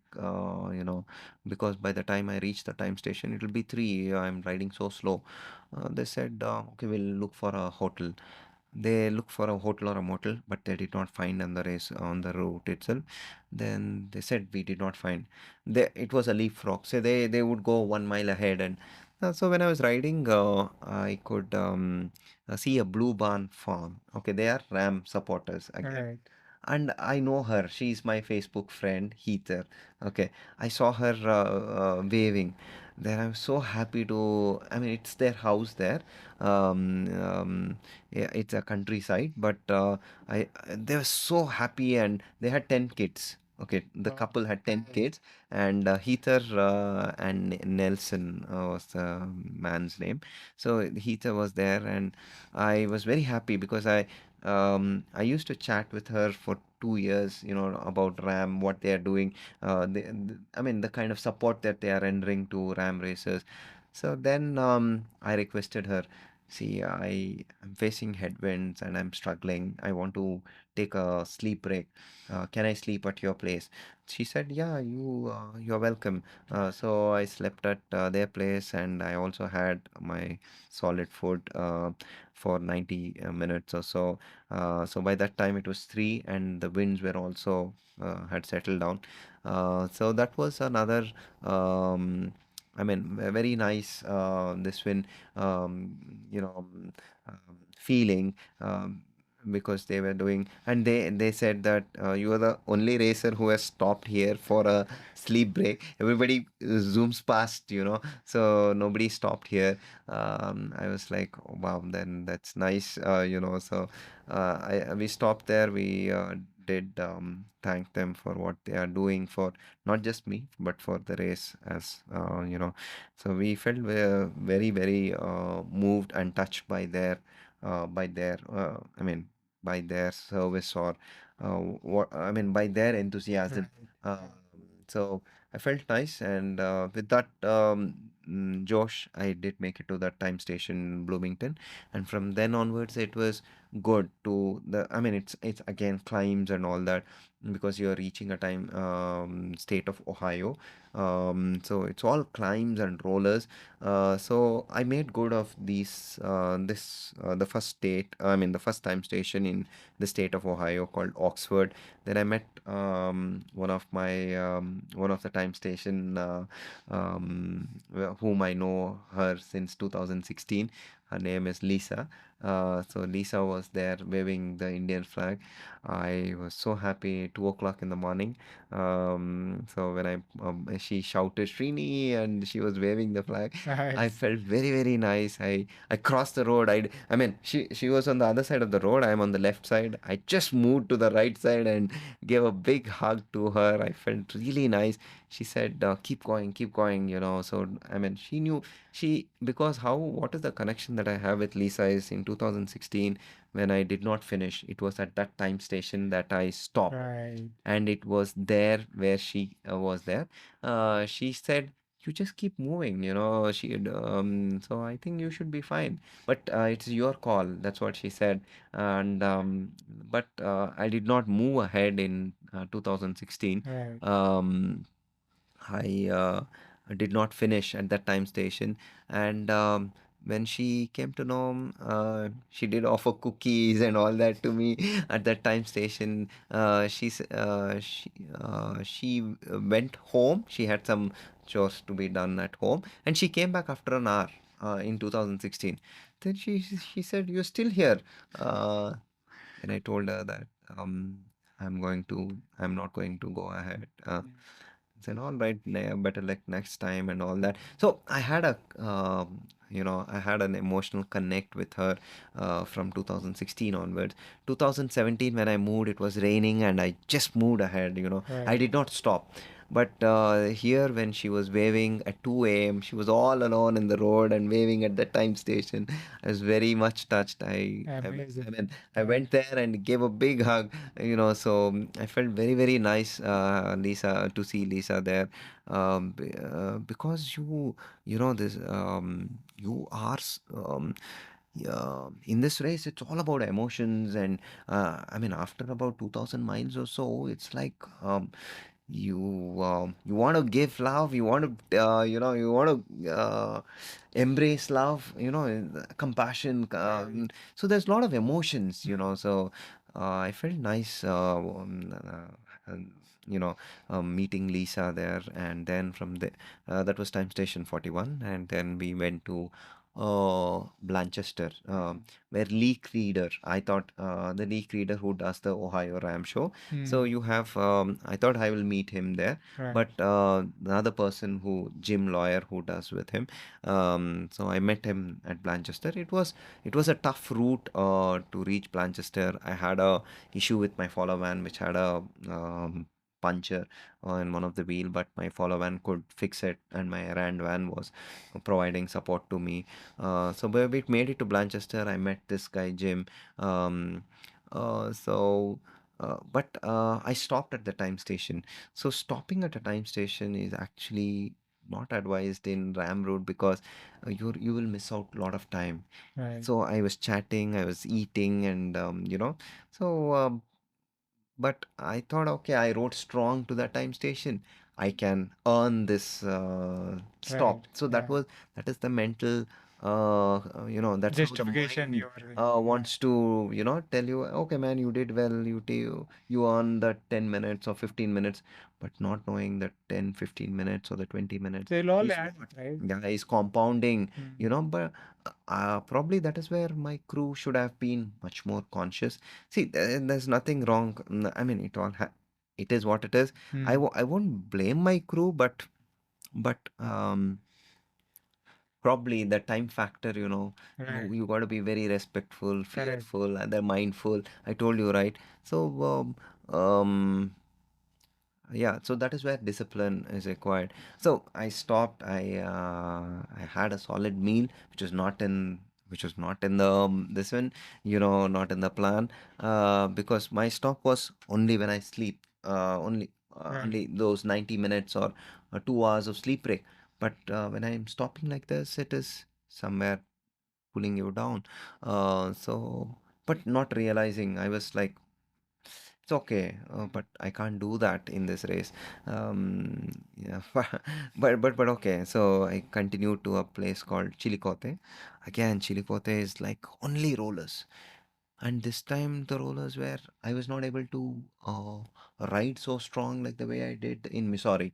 In the state of Ohio, it's huge. The rollers are huge. Again, you have soya plants. There are soya farms and corn farms, and so corn, soya, and all that. Again, green, but it is all up and down, up and Right. down. I am like, there were, I mean, people who lived there. Um, some used to look at me, and some were cheering, and I said, why is your place? Why when is this rollers going to end? Oh, we are sorry. This is how it is. They said, I'm like, okay. So Chilikote, before by the time I reached Chilikote, I was dragging myself again. I was waiting for my next sleep break. So when I reached Chilikote, I got my sleep break. So um, from then onwards, you are into the again high mountains. I mean, high mountains in the sense mountains, Appalachian mountain ranges. So I had to ride really strong. So I was climbing well, and but yes, um, it was not very consistent. I ride two time stations strong. The third time station I would slack. Hmm. So there was no consistency there. I would slack. I would eat solid food, and I would feel sleepy, and so this cycle was continuing till the time I reached. So now we are at time station 44, and till the time I reached time station 50. There are 54 time stations, 44 to 50. I am doing this, Hmm. but I want to catch people also. So I'm riding stronger for the first two, I mean, for about 100 miles or so. Then the next 50 miles or so, Slowing not, down. I'm slowing down. Yeah. So I'm not able to make good time on people who are ahead. There are people who are moving ahead of me also, because I'm taking 2 hours of sleep break. Hmm. When I'm 2 hours of sleep break, whatever lead I have, it's gone. Right. So the last, I mean, then we decided, okay, you will get a last sleep break at Grafton. Uh, so which is somewhere at 46 time station. They said we'll give you a last sleep break, a long sleep. You take a long sleep break. I took a long sleep break, 3 hours. It became 3.5 hours. It started pouring in the evening, and I was riding, but it was pouring, and then it stopped. I had a fall, because I could not shift my, Oh, my lower chain ring. I was doing it at one goal. I wanted to when I'm going up the hill, so it got stuck, and I could not uncleat. I fell down. right. I mean, it's a busy traffic. Hmm. I fell down in that office hour time in the evening, and there were cars who were right behind me. Okay. So I was on the road for about 10, 15 seconds. Like I didn't know what to do. I didn't have the energy to Right. move. I'm bank on the road. I'm blocking traffic. Uh, so there, I see at the car drivers, yes, they're just there. I was like, in India, somebody would come and It help. because my crew were somewhere behind. Yeah. I thought, okay, what am I doing, man? So let me move out of the road. So somehow I track myself because it's still cleated. Okay, Hmm. I am not able to. Uncleat. Yeah, Yeah. uncleat. So somehow I moved to the safe position. Then I had some bruises on my left knee, but nothing major. I saw my bike, everything is fine. So I mean, it was. It's I mean, it was only half an hour from my sleep break, and I had a fall. So, but I wanted to ride strong. I wanted to catch on my people because in that 3.5 to 4 hours, there were so many who had gone Right. Gone past past me. you. Yeah. So I am like stressed out. Um, why did I sleep for so long? I mean, sleep in the sense, why did, I mean, I was like, cursing myself or cursing my crew also. Why did my crew tell me that, I'm, and it's so difficult that to Right. make up time, Hmm. every second counts, and it becomes so difficult to make up time. But I tried my best to, catch on people. I did try to get few of them, two or three, but yeah, by the time I reached 50th time station, I told myself, I'm done, man. Uh, I don't think I would be able to, I let me ride in my own pace. I know I would complete within 12 days, Hmm. but I know I would be better than 11 days, 18 hours. Um, b- I made peace with myself from Right. that 50th time station onwards. I said, okay, it was, um, I told my crew, see, I have a severe pain in my right shoulder and in my left knee. And Because of the fall. one is because I was the fall and also had pushed a lot in that hills. Hmm. Because of catching up thing, my left thigh muscles, okay, had gone into. I mean, there was nagging pain in my in the belly of my thigh muscle. Right. So I told my crew, my left thigh muscle has gone hard. I really want some massage. I really want to get off the bike, and they said, okay. They didn't say anything. They didn't give me any stats as to who is ahead, who is behind. I said, don't, I mean, I also don't want. Let me cruise myself the next four time stations. They gave me a massage, and I rode at my own pace. And the next two time stations, I was clocking 14 to 15 miles per hour, which was very good at that point. Then my crew told me, you're clocking good speed, man. I mean, without Right. any stress, I think you do well.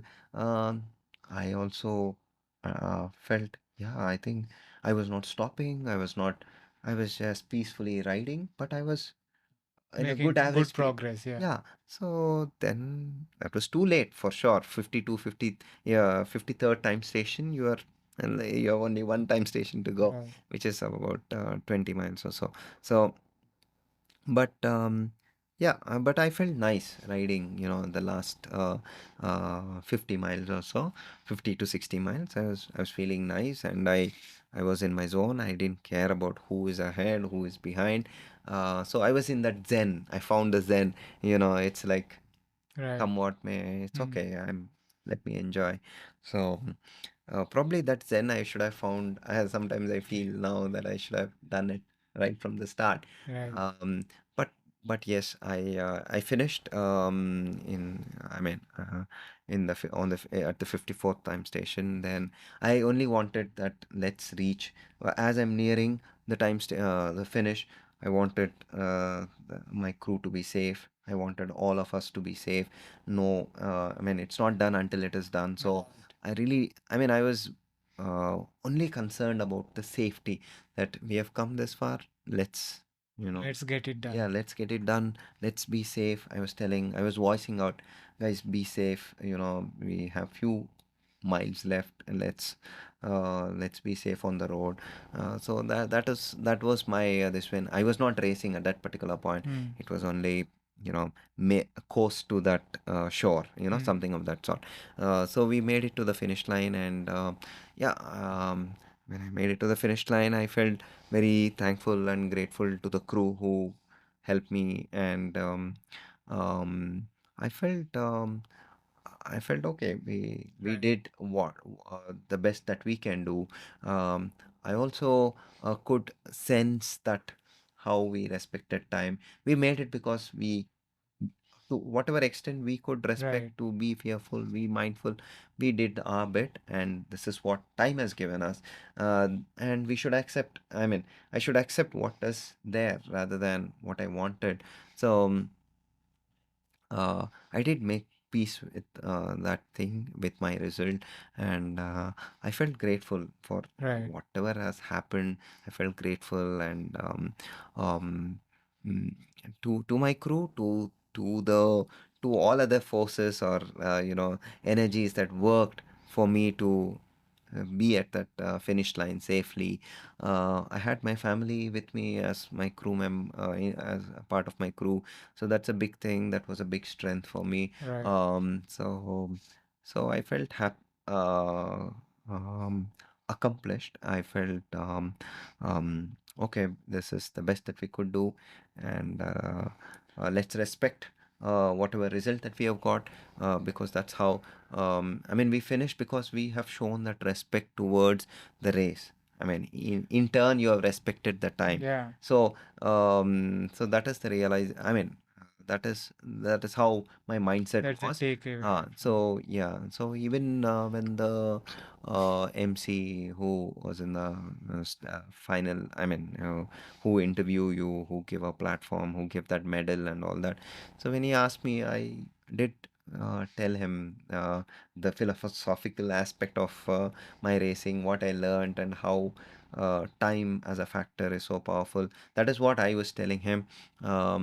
Although he was asking very specific questions, but I was very, very general, philosophical, and mm, yeah, probably I was in that zone. Right. So it was, I mean, when he was asking me about temperature and winds and all that. I said I just accepted things as they are. I didn't mind whether it is hot, cold, or winds or rains or. So when I started accepting, I told him that everything was peaceful. There was nothing that um, but the major fight that I had was my thoughts. Hmm. There's so much thought That that is, are yeah. happening, and so I was fighting my demons, and I understood that everybody is fighting their demons in their Right. own way Right. in this race. Yeah. If the whether it is crew or racer or racers, Hmm. everybody are fighting their own demons. For me, it might be some other in another way. So that realization, that everybody are in the same boat, and but the challenges might be different for each one of us. So did feel more. I mean, I made peace with such kind of consoling thoughts. But yes, so when that guy was asking, George Thomas was asking, I was actually in that zone of I didn't have I mean, when he was asking specific questions, it was very, very general, very, very philosophical, and probably he felt this guy has what attained some moksha or anything. So but I enjoyed every bit of it, and yeah, after that I had to drive. I mean, they took after the finished. We had to drive down to a friend's place, 2 hours. So I had slept in the car. So when I went to the friend's place, I felt like it's a hotel that I have gone to for a sleep break. I saw somebody greeting me and said, "Okay, yeah, please get my clothes for the next this one. Right. Where is my bike?" I'm asking. I'm looking at my bike. I said, "Just prepare the bike for the next time station. For the next stretch." So I was so disoriented. I mean, in that 2 hours of travel, I was so disoriented and I was so lost. I was still in the zone of racing, Riding. riding, and Yeah. yeah. On that night, I did not sleep. I was because it's all movement that was happening. Hmm. When I close my eyes, it's all movement, where it's vehicles and me moving. So. Uh, and I was riding very strong, right? When I'm riding so strong, I mean, like between 20 to 25 miles per hour at one stage, and early I was riding between 25 to 30 miles per hour. So that all that movement is still very I mean, that mental picture is still very new. Yeah. It is still there. It's like you vibrate a tuning fork Hmm. and it keeps Keeps vibrating. Yeah. vibrating. So that vibration or that kind of riding is still on in Hmm. me. Even when I sleep now, Right. um, I can feel that I'm riding. When I sleep, I'm riding and I sweat. Hmm. Maybe it's the thoughts will make you sweat. I don't know the nervous Yeah. system, how it works. It's very complex. But I go pee and come back. Again, I ride. it's continuing for me. And also things like buttoning my shirt Hmm. is getting Your very difficult. fingers. Yeah, I'm Yeah. not able to button my shirt. And as I told you, this time I had a very I mean, I had swelling in my right forearm, Hmm. which is extending, and I mean the tingling sensation in my tips of my fingers, and my whole arm is paining. I don't know, and this is one strange pain that has come up. But it's very difficult to button my uniform, wherein you have to put your your button into that sleeves. Right. To buttoning the sleeves, you do it with one hand, right? Hmm. You're not doing with two hands Right. when you're buttoning the. Correct. So I'm finding it very difficult. Sometimes I'm like, can you please help? And also, I found that to tear a, like for a sauce thing, you have to Yeah. tear it, right? I'm not able to tear such. I mean, that Yeah. Still the dexterity is grip. lost. Yeah. Still Yeah, the grip and yeah, so, everything will yeah. be. So that Yeah. dexterity in fingers. So it's It'll very. take a few It'll more days there, I yeah, guess. it'll take the whole of July, I think. Mm. But yeah, but at the end of the day, the race learning was the major learning, as I shared, somewhere in the middle of this conversation, that the race is all about, how Being fearful. conscious of Yeah, time. I mean, I would say fearful, mindful, and being aware about time. Mm. And understand. I mean, when you appreciate that time is so powerful, then things become much more calmer. So that is the biggest learning for me. um, and yeah, of course, other learnings such as power of desire, belief, and power of humility, teamwork, and all that is there. But the biggest learning was the Time. time factor. Yeah. Yeah. Yeah. Yeah. So yeah. Yeah. So I've Great one. taken a lot of time now. I No, don't no, know how much time I have no. taken, but No, we uh, were how much? for I mean 1 hour 49 minutes. Yeah, that I guess. Yeah, but no, but 49. it's all good. See what I kind of get from your conversation this time is that it is uh, you know getting to the start line itself is a battle, right? Lot more, and the battle continues another 12 11 days, 12 days. But it is not just the battle of enduring your endurance on the bike, right? It is a lot more than just your ability to ride a bike. It is before getting to the start line, it's all the logistics, it's all the everything, getting everything, including the funds in place and everything, like accessories, this, that, hundreds of things, right? Putting everything together, and putting the crew together, managing their expectations and your expectations from them, all Yeah. that. And again, once the race starts, it's not just about keeping that, it's not just about pedaling, right? Not just about your ability to ride. It is again the same things, how the crew reacts with each other, how you react to what they are doing, right? It's all that, so much is it is all, it's almost like the life itself, all the ups and downs that you Mm, see mm, in life. You are in fact seeing that in various aspects during the race. yeah. So Yeah. much of what our suffering is mental, Yeah. right? Yeah. So that is also kind of evident when you see, when you react in a certain way Mm. to something as minor as the crew, the car has something that they need to sort out, and they were they took off, and you react very differently. Mm.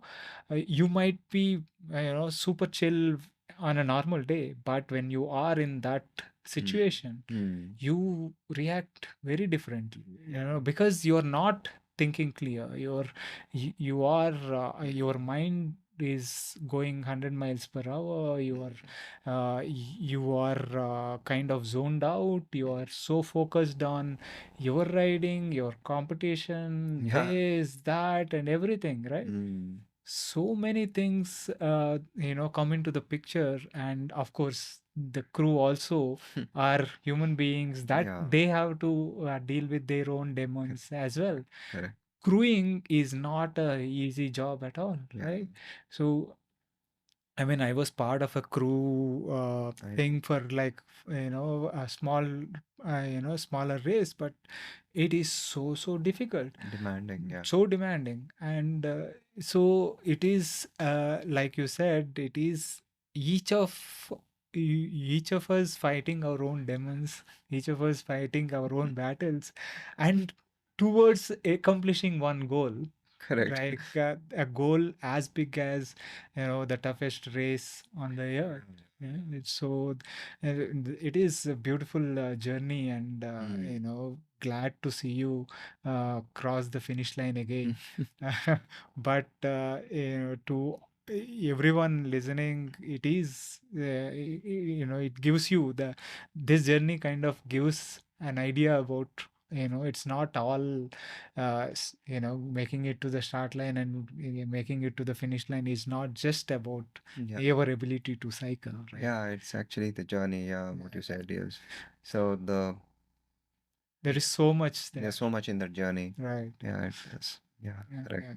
So So when people only see the result, it is, yeah, I mean, people will only see the result, right, but what goes in that journey, um, is where, you right, because I mean, it's natural for people to only see the result, but what goes in is life at a very, very deeper level, So probably those 11 days or the preparation for RAM um, would consume, I mean, what you experience, what I mean is a normal person, what they experience in their 10 or 15 years of lifetime, right, you experience it in 1 year or so, when you register for the race. right. In those 12 days, probably you are experiencing, So much more yeah, yeah, the kind of emotions that, I mean, if you sum up the emotions in those 12 days, and if you sum up the emotions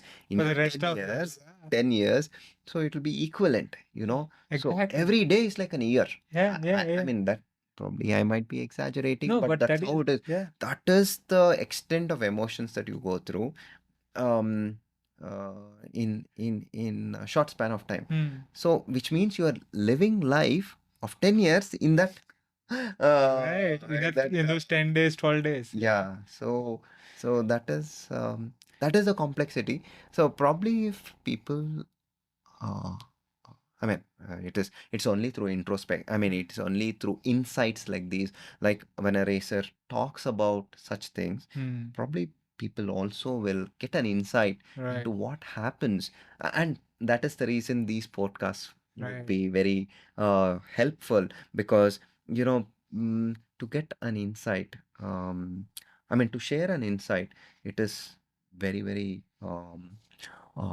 valuable. It's very precious to right, share right, insight because it clears the community's perception that not just going by results. right. They will only look at results. Hmm. Oh, this guy is done in 11 days, 6 hours. That guy is done in 10 days. This hour, that person has done in 9. Man, there is something more that you have to look at the No, complexity. yeah, So yeah. probably such Hmm, podcasts that you're doing, I should be thankful that um, one thing that I want to be thankful is I can share my honest insights. But I mean, you have so many right, people who follow your podcast.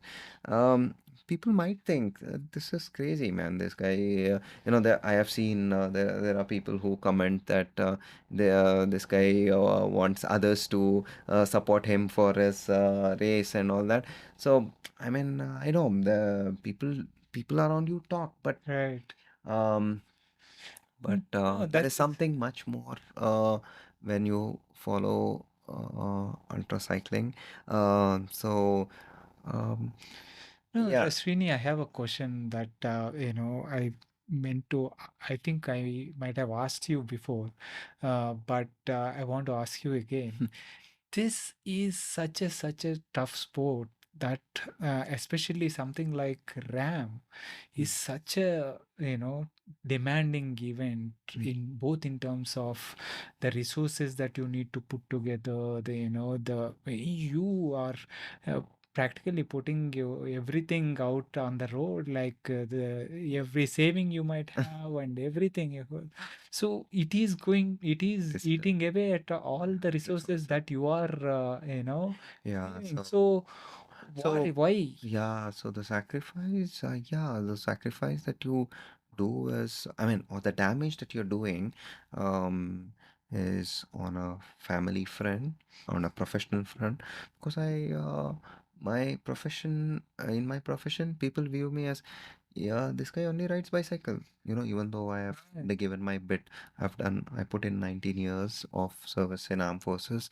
and I've given my life, um, to my profession, Yeah. when it is demanding. So people will only see that aspect because I'm always into. I mean, my mind is always my priority is train, and so people can judge. People Right. can easily sense that Yeah. what your priorities are, at your workplace and all that. When it comes to family, also, it's not easy. When I am constantly, always. Um, keeping RAM as a priority. Um, the the damage that I'm doing to relationships with my wife, as a parent, as a husband, is so much. Now, when you ask me why you are doing, yes, it's very damaging, and I want to balance. It's like a kid who wants to. Okay, let me try and see if I can balance passion, profession, and my family. So it's not easy. It's not easy. I mean, I don't have, or I have not created that kind of support system. And I Mm. also have a job wherein I have to be physically present. I also have a family wherein I have to justify my presence with the family. So, um, for sure, it can't go on and on. Mm. I Yeah. accept that it can't go on and on. Now, if you ask me why you want to do this, see, everyone wants to excel in passion. Mm. Everyone wants to.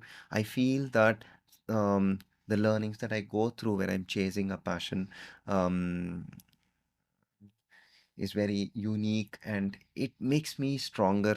Maybe that is the selfish thing that I have in my mind, that Right. these experiences are so unique, and but it comes at a cost. It Mm. comes at a cost of family and profession primarily. Right. So I would, yeah, coming down to Mother Earth, I can't live in that virtual Mm. thing of, okay, I want to race Mm. every year. If somebody asks me, do you want to race every year? We'll support you, man. I would say, wow, I want to race, but the kind of damage, I won't say damage, the kind of um, inequilibrium or Impact. imbalances that it Yeah. causes. I mean, family is important. See, my family stood with me in all three attempts as a source of strength, but they I can't stretch that Mm. again and again, So, probably, I realistically talking, I can't go on and on, Mm. and I can't. It's also not right on my part to always seek support from others, and so there is so much dependency. Right. This dependency is not nice. It's not Mm. nice. Every time you're so dependent on people, for right from crewing, right from resources, Right. it's not a good Mm. zone to be in. So I tell myself, We are also not in a state where there are sponsors that are kind of uh, willing to put that kind of this thing, yeah, right? true that. Yeah. Yeah, I mean, for a guy like me who is not so great on media, who is not I so mean, yeah, uh, exactly. You know, you are almost existent. non-existent on Yeah, social media, social media. and nowadays everything, the sponsors and everyone wants visibility for Yeah, so this thing. yeah, so that is what. That is a big Yeah, thing, so right? when I am not able to do that, and when I want support, Hmm. it is not expected. I mean, I should not be expecting anything because I'm not creative on that media zone, or I don't survive with that media thing. When I'm not existent there, how can I expect? So that is also there. These are all conflicting things. So probably I would step back, Hmm. come back to reality and share my insights probably for people who want to aspire to excel in ultra cycling. So that's all that is where I can contribute to the society rather than going on and on, because um, it's not possible, and yeah, it comes at a cost, and I don't think I should be losing my family that way. Right. So I feel I should contribute uh, to the society with whatever learnings that I have, whatever experience that I have. If somebody wants to excel in ultra cycling, if I can share my experiences, and if it makes their journey any better, No, definitely. I'll be I satisfied. think you have so much to offer in that aspect to the ultra cycling community, Yeah. in India and elsewhere, to share your experience, share your expertise, and Mm, contribute to the ultra cycling that way, rather yeah. than continue, because uh, all of these are our passions, the pursuit of our passions are so selfish in Selfish. Really. Yep. at any level, right? Yeah, it's very even selfish. even I even if I want to go out and do a 6 hour ride, that 6 hours is what I want, I'm taking away from my family's time, right, on a weekend.